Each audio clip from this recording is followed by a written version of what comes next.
Chris Godinez, licensed professional counselor, also the host of We Need to Talk on every Sunday at noon, and then I post it up to Facebook. This video is for educational and informational purposes only. The views and opinions stated herein are mine and mine alone. They do not represent the ACA, the APA, or any other therapist for that matter. Boom, shakalaka, done. I would like to thank my new sponsor, Future.co. So Future is an online health, exercise, personal trainer goodness, honestly. So I've already lost 13 pounds since starting with the personal trainer. So it's great. It's wonderful. You can take it anywhere and now is the time, guys. Now is the time. It's like, I did my blood work earlier. I was pre-diabetic and I'm like, oh, hell no. So working out with a personal trainer, I've already lost 13 pounds. It's amazing. It's a great option, and they've got exercises that you can do in the office.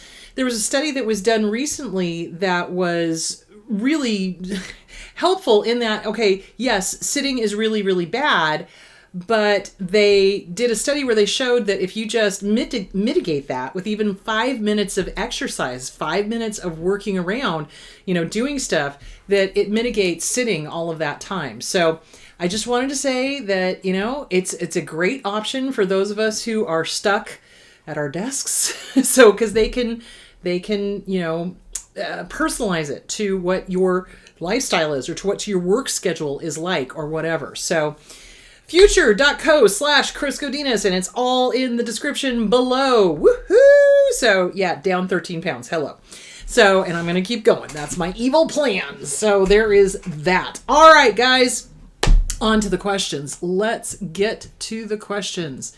So one of the leftover questions that I did not answer that I thought I answered was the last one, which was, do narcissists expect everyone to be grateful to them even when they have never done anything to be grateful for? The narcissists seem demanding of others' gratitude while never being grateful themselves. Yes, 110%. So narcissists live in a fantasy land. They live in their own magic thinking, and it's kind of different from our magic thinking, but still it's magic thinking. So in their mind, they are due the gravitas. They are due the gratitude. They are due the, just by them being them, that's kind of their craziness, as it were. So yeah, they absolutely feel like everyone should be thanking their lucky stars that they're with them and, telling them how wonderful they are and how great they are all the time. Now that's mostly the extroverted ones. That is mostly the grandiose ones. The covert ones usually do the whole guilt trip, martyr. I do all of this for you and you never tell me how wonderful I am, even though they've done very little. Or they do one thing and they expect you to be like, oh, your majesty, you're wonderful. And it's like the emperor's new clothes. It really is. Hang on. It's like the emperor's new clothes. So, the emperor comes out thinking that everyone's going to tell him how fabulous he is, and he's, buck naked. So, it's kind of like that. They have this idea that just because they've, either done one thing or,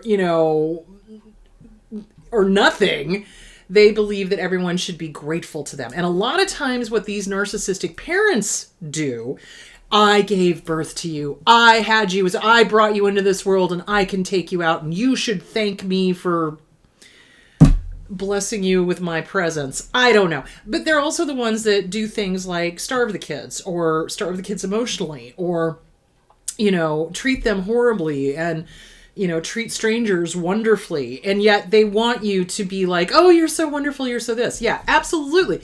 They're crazy. Let's just be clear about this. You look up the definition of cray-cray, and it's a narcissist. It is. Because they truly believe that they should be praised, even though they've done nothing helpful and usually something hurtful, and they expect automatic compliance with their demands or their worldview or whatever. And if people don't ask how high when they say jump, they come unglued. And then they do the whole martyr thing if they're covert. So if the overt isn't working, then they switch to the covert. You don't appreciate me. You don't love me. Why are you so mean to me when you're drawing boundaries? because they don't like boundaries either. But yeah, absolutely. They don't do things for people to be grateful for. And the things that they do are so, what's the word I'm looking for? So they expect their kids to overly praise them for providing them with food or providing them with shelter or providing them with clothing. That's a parent's job, guys. That's nothing above and beyond. That is a parent's job, you know?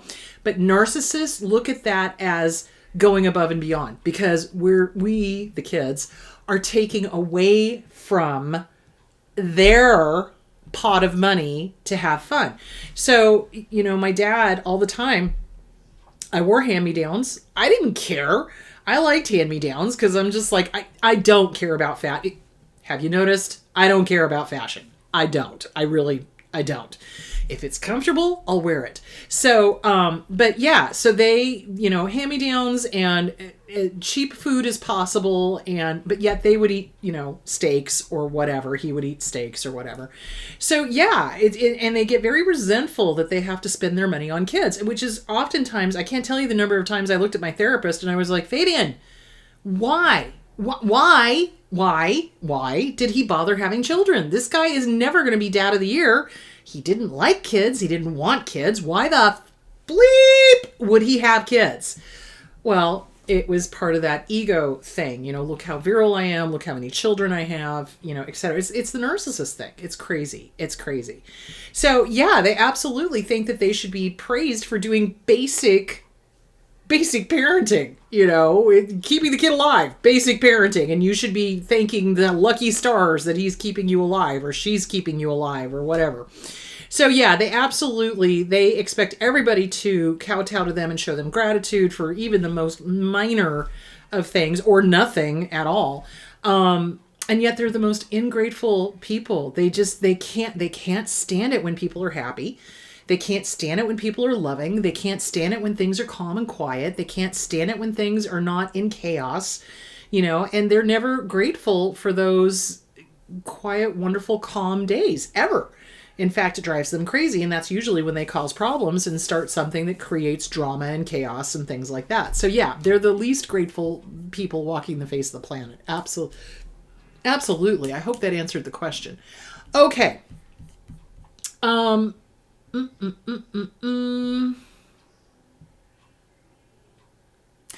Can an abuser fool the therapist? Absolutely. 110%. Now, it's a little less likely if your therapist is seasoned and kind of knows what to look for and the questions to ask. But yeah, absolutely. I gotta tell you guys, a lot of these, and Kim Saeed said it perfectly on one of her memes.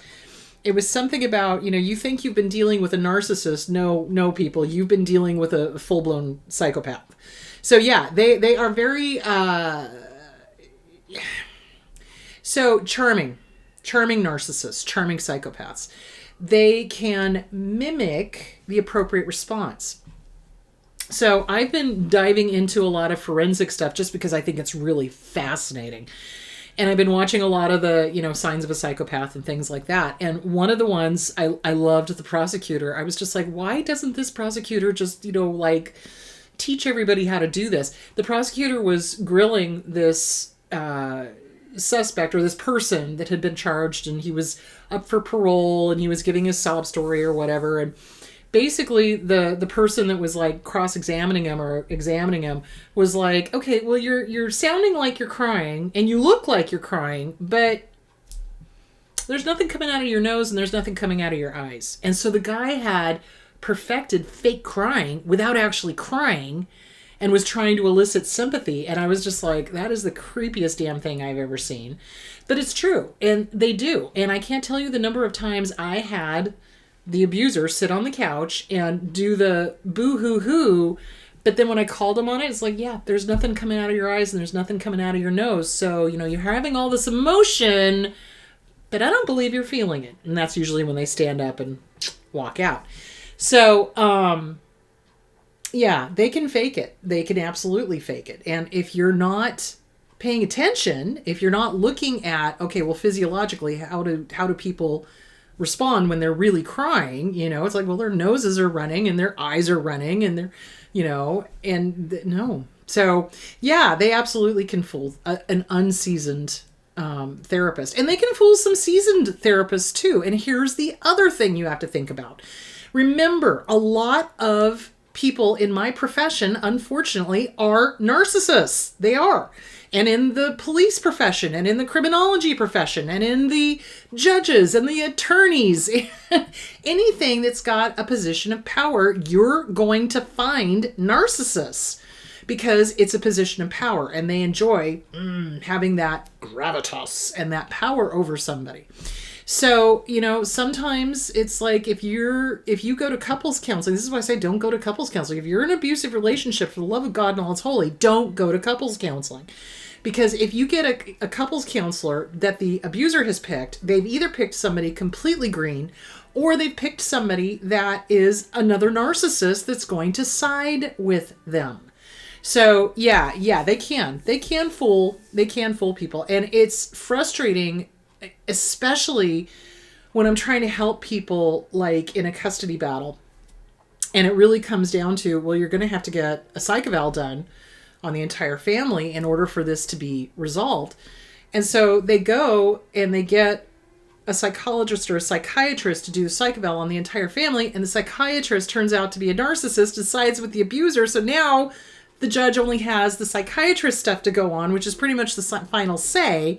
So it's so, oh my God, it is so frustrating. It is so frustrating. So they can fool them, but it's generally they fool people that are either green to the profession or they're narcissists themselves. So, and they recognize them in them. So yeah, it sucks. I'm sorry.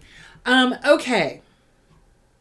What should I expect in therapy? Okay, well, that's a good question. Okay, so in therapy, so here's the difference between life coaching and therapy. Life coaching is generally the here and now. What is affecting your life right here, right now? Let's fix this surface stuff so that you can continue moving on through your world. Therapy is like, okay, this is affecting your here and now. All of this stuff that's happened in your past. All right, we're not going to just deal with this. We need to go digging back into the past to get this handled. Stuff that needs to be put to bed, like for good. So, really working through any trauma, really working through depression, anxiety, what was your childhood like? Lie on the couch and tell me about your mother and your father. Basically, it's like, tell me about your childhood. And I ask people that. So like when they come to me and they say, I've had a series of bad relationships, I seem to be attracting narcissists, I seem to be attracting abusers, then I go, okay, who are you trying to fix from your past? What's going on? So let's analyze the family of origin. So I'll have them tell me about their family of origin. Let's talk about mom and dad and grandparents and siblings and the whole thing. And it's so funny because they're like, oh, no, I had a great child. Oh, well, and then they start bringing up all of the trauma because they've forgotten it or they've glazed over it so it wasn't as painful or whatever. So therapy is basically getting in there, rolling up the sleeves and getting your hands dirty and really working with the trauma, really working with mistaken thoughts, mistaken beliefs. What are you telling yourself on a daily basis? Are you doing the self-esteem workbook? Why aren't you doing the self-esteem workbook? What's stopping you? What is the fear that's stopping you from bettering yourself? What's going on? So, calling out the person all the time. It's like, what is stopping you from staying sober? What is stopping you from helping yourself? What is stopping you? What is it? What is this roadblock that's keeping you from this goal over here that you want to get to? So it's a lot of work. It is, and it's worth it. Because you get this stuff done, and like I said on Sunday's video, it's not that the triggers are going to go away 100%, but they're not going to be as intense, and you'll be able to cope with them. And they will not be life impeding, I think is the best way to put it. So there that is. Okay. All right. So basically what you should expect from therapy is a good therapist will hold you accountable, will ask you the hard questions that you don't want to deal with. So, for example, there was one person I was working with that tried to gloss over, it was like, oh, and I was like, no, no, no, no, no, no, no, no. That's avoidance. What's going on here? I was hoping you wouldn't notice. You pay me to notice. Basically, you pay me to notice. So I'm going to call it out because this is stuff that needs to be worked on. So we're there to call you out on stuff, to listen, watch body language, make sure you're not going into denial or trying to glaze over stuff or whatever. It's like, no, it's got to be worked through. So our job is to hold you accountable. Our job is to help you, to encourage you, to give you the tools that you need to survive and the tools that you need without us, and to encourage you to practice. It's like, here's all the tools, go practice them. Come back and show me what you learned. How did you use them in the real world? That's really what therapy is about. And you should be leaving therapy feeling encouraged, hopeful, okay? Yes, there are going to be times when the therapy session is going to be heavy and you're really dealing with a lot of heavy emotional stuff, but a good therapist will bring you up out of that in the last 5-10 minutes and give you hope, so that when you leave the session, you're encouraged. You've got hope. There's a reason to keep going, So not just going to therapy, but a reason to keep going, as in living, as in, hey, I've got this kind of thing. So it's helping you. It's like, how do I explain this? So the best way I can describe therapy is I am the guide in a whitewater rafting trip. This is really what it is. And so the white water is all of the stuff, all of the things that have been stopping your life, keeping you from moving forward, etc. I'm not there to row the boat. You're there to row the boat. All I'm doing is going, okay, hey, you see that rock over there? You might want to veer left.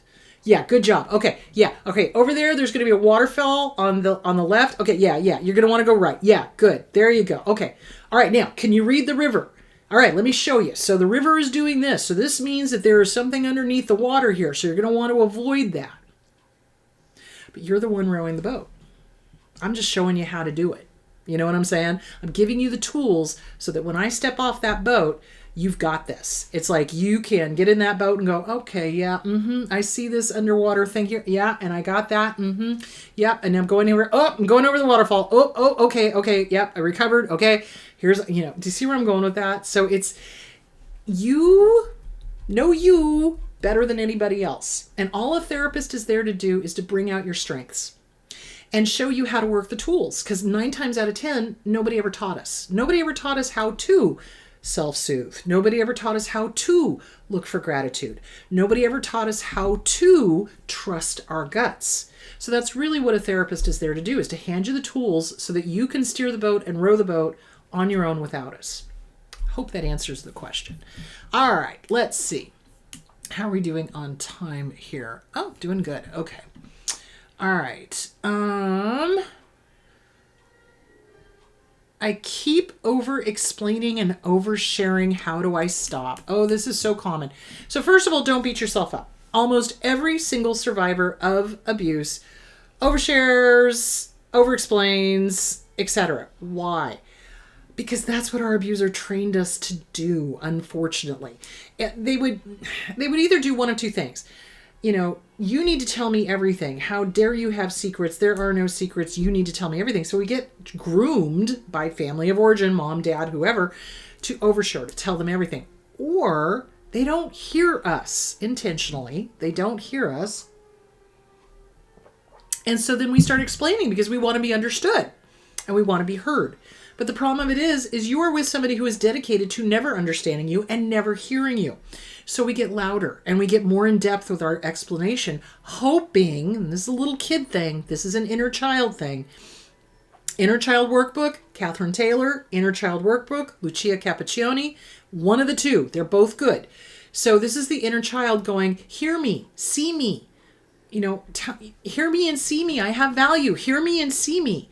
But the abuser will never hear us and they will never see us because they're dedicated to abusing. That's really what they're dedicated to. They're dedicated to misunderstanding us, not hearing us, not seeing us, and invalidating us, basically.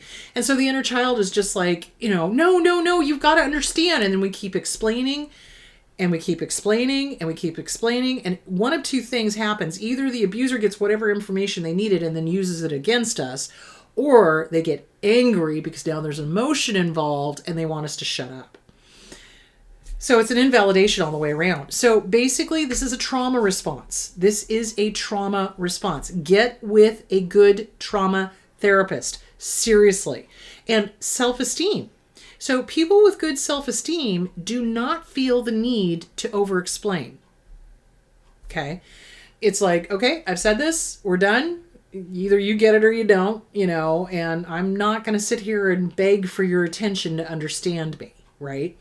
So the Self-Esteem Workbook, Lynn Schiraldi, The Disease to Please, Harriet Breaker, Inner Child Workbook, Lucia Cappuccioni or Catherine Taylor, either one, those are really good books to work on this and get with a good trauma therapist. This is a trauma response. So this is the inner child trying to be heard, trying to be seen, wanting validation. And we're not going to get it from them. They are dedicated to misunderstanding us.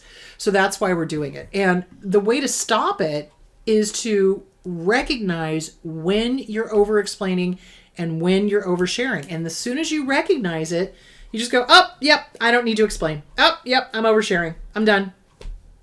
That's it. And you keep doing it. It's practice. It's a new habit is basically what it is. Get with a good trauma therapist. EMDR would be good. CBT is good, but make sure that they're a good trauma therapist and they understand that response, the oversharing, because that's a trauma response. So, yep, that's what I suggest. Okay, let's see. Oh, wow. Okay. No contact is out. I have joint custody. How do I deal with the most vile things he says in his emails? Oh boy. Okay.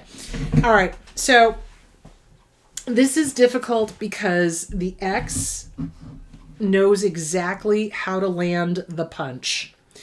And so they will say the most vile things in their emails. And joint custody is hard because you can't go no contact, which sucks. Don't get me started. The family court system needs to be redone like nobody's business. So yeah, they know how to land the punch. They know how to hurt. And they will say the nastiest things. So what you're going to have to do, and this is where I recommend Susanna Quintana. Susanna's been through that. She can help you go through the emails and, pick out the one little line that's about the kid. That's basically what you're going to have to train yourself to do. Where we get hung up, though, is that we take it personally. And our ego gets involved. And we want to, you think I'm a terrible parent? I'll show you. And we want to start this dialogue with them. Listen, guys, you're not dealing with a normal human being. I cannot stress that enough. The person you are dealing with is the closest thing to evil incarnate you're ever going to see. Seriously. Because people that would constantly send nasty, nasty, nasty emails when you've got a kid to raise clearly doesn't give a damn about the kid and is only there to land punches. So basically, you've got to train yourself to not take it personally. They would, and they will, do this to anybody who gave them narcissistic injury. When we leave, when we go, I've had enough, bye-bye, and we get away from them, oh, that makes them so angry because they can no longer control us. They can no longer be in our lives on a daily basis and manipulate and make our lives miserable, et cetera, et cetera, et cetera. And that angers them greatly. So this is the only way that they can do that. So you've got to take that away from them too. So what you're going to have to train yourself to do is go, this person is cuckoo for Cocoa Puffs, and they're going to say the most vile things. And part of it is that we keep hoping, again, inner child, that they're not going to be vile. Well, they are going to be vile. They've shown you who they are. Believe them the first time. So expect them to be vile. Just expect every exchange to be vile. If it's not, huzzah. But if it is, okay, it's going to be vile. So expect it to be vile. Train yourself to not take it personally. Find some humor. Like, seriously. Like, wow, really? He's trying the whole I'm a terrible parent thing again? Like, I'm going to respond to that, right? No, you're not. You're not going to respond to it. Laugh at it. because it's not true. It's true in his head or her head, but it's not true. So don't take it personally. Don't respond.